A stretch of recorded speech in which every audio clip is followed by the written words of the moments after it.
Hello. So today I'm just going to take us through a rental analysis of a subject property in Naples. It's a fairly standard type of vacation rental. It's a 2-2 listed at 220,000, centrally located. I would give it a B grade with the location. Interior updates, C grade. It really hasn't been updated all that much since it was built, I believe, in 1992. Um, In-season rent goes for 3,400 a month. That's pretty much December through March. Out of season, 1,650 a month, and that would be considered a turnkey or furnished rental. The lease restrictions in this HOA, which is Emerald Greens, it's 30 days minimum and 4 times a year max.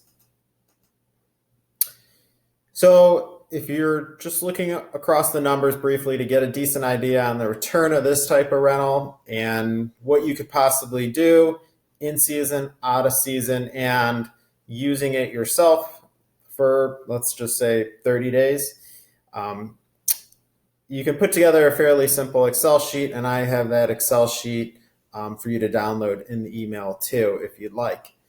So I have the purchase price at almost 5% off here, at 205, and it's pretty standard. You can get at least maybe 3 to 5% off of many of these list prices for the listings down here.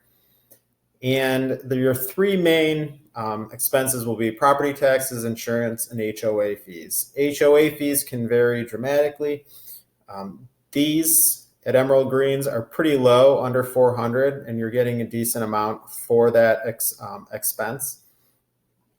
Then I break it down into renting it out in season versus out of season, and the owner usage. I have it marked down for 30 days or 1 month during in season. If you'd want to use it 2 weeks at the beginning and 2 weeks at the end, or some variation of that. So coming down to the numbers where you can estimate your return, gross rental income, approximately 23,000. I put in another 10% for property management fee. Net income, 13,000. So cash on cash return there, which this is just a straight up cash purchase. It's just your 13,000 divided by the 205,000 buy price. And then appreciation per year. This is rather conservative, I feel.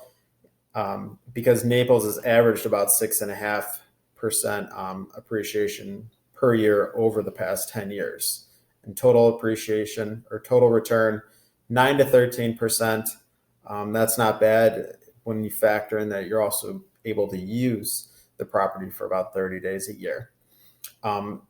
This next one is just a financed variation of those numbers. So I have the one row included in here for financing expense. So 736 would be your monthly expense if you're going about financing in this way. And the same numbers for in-season, out-of-season rent, and 30 days for owner usage. And the big difference here is your net profit.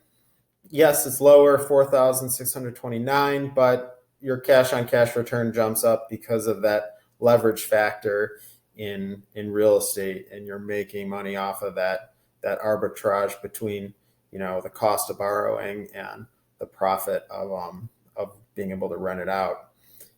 And then overall total return factoring in the same appreciation is higher as well there. So some things to keep in mind when you're looking at a property and think about using it for a rental as well. Yes, you'll have your your own considerations on what kind of property you'd like to vacation to, but you should keep in mind too, like what type of property will be the best rental as well, what will appeal to the most or the broadest applicant pool out there on the market.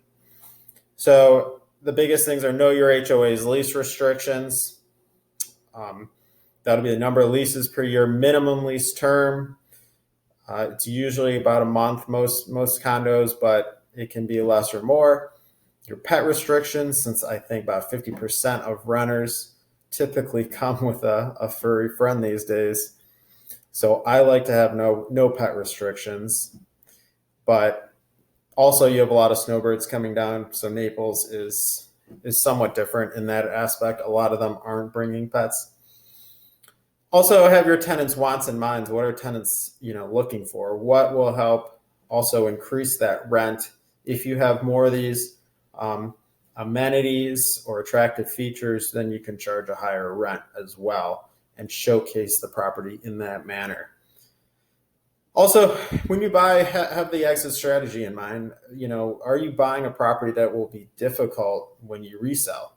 Does it have a large club fee that kind of makes it just a unique unicorn out there where you're only going to have a certain subset of buyers ready to buy that type of property? There are plenty of those in Naples with the golf memberships and social club memberships that a lot of people from coming from up north uh, kind of they don't look at twice because of those extra fees. And then market the property in a variety of ways. Some will just be word of mouth, but if you're looking online, these are the three main ones. Of course, the MLS, which syndicates out to a whole bunch of sites, Craigslist, and Facebook Marketplace. Facebook Marketplace has really come on recently too. I've noticed in the past couple of years. I've been getting a lot more traction on Facebook Marketplace, but those three will cover, I think, at least 80% plus of where people are looking for rentals in the area. So if you have any questions on any part of this video, just let me know. I'm happy to answer them. Thanks and have a good one.